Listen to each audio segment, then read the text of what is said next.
कहानी बेहद रोचक होने वाली है। जब मैं 16 साल की थी, मैं अपनी मम्मी पापा के साथ एक बड़े से घर में रहती थी। मेरे मम्मी पापा दोनों एक बड़ी सी कंपनी में काम करते थे। मैं अपने घर में अकेली रहती थी। जब मेरे मम्मी पापा काम पर चले जाते हैं तो सारा काम मुझे ही करना पड़ता था।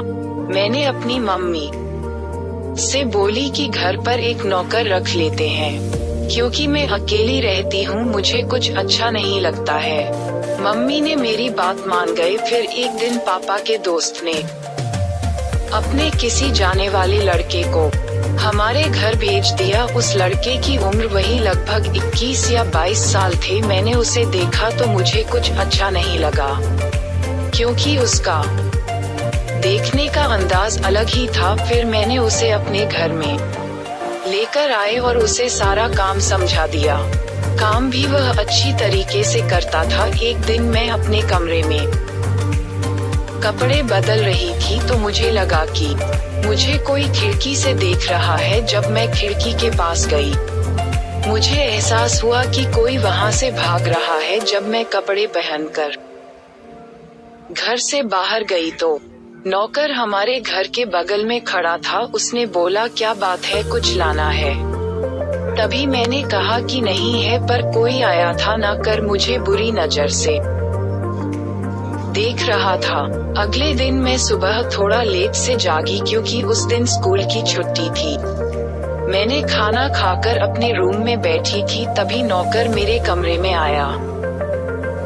अब मुझे बहुत तेज नीचे आ रही थी, मुझे कुछ दिखाई नहीं दे रहा था।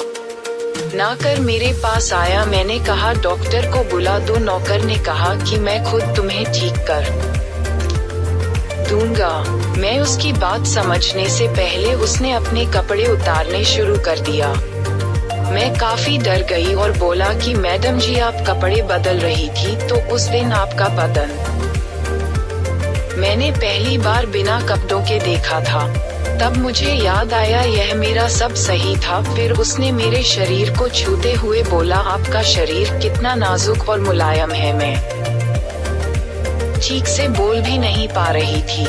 मैंने ऐसा ना करने को कहा। उसने अपने ही हाथों से मेरा मुंह बंद कर मेरा पजामा भी निकाल दिया और मेरे शरीर को छूने लगा। मैं कुछ बोल भी नहीं पा रही थी। फिर वह मेरे ऊपर आ गया और मेरे शरीर के पेट में दर्द होने लगा, जैसे किसी ने चुरा-बुक दिया हो। मुझे बहुत दर्द हो रहा था, लेकिन मैं कुछ कर भी नहीं सकती थी।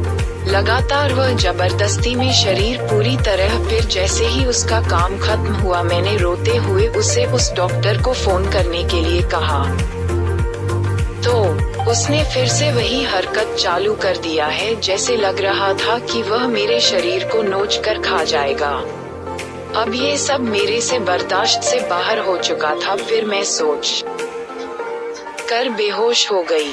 मम्मी पापा मेरे साथ बैठे थे, मैं तो बस रोए जा रही थी। मैंने अपनी मम्मी को पास बुलाकर धीमी आवाज में कहा कि मम्मी, मैंने तो आपको पहले बताया, लेकिन आपने कोई जवाब नहीं दिया। तब मम्मी ने मुझे कहा, तुम आराम करो, हमने ऊपर को पुलिस ने पकड़ लिया है। उसकी ऐसी घिनौनी हरकत से अब वह पुलिस जेल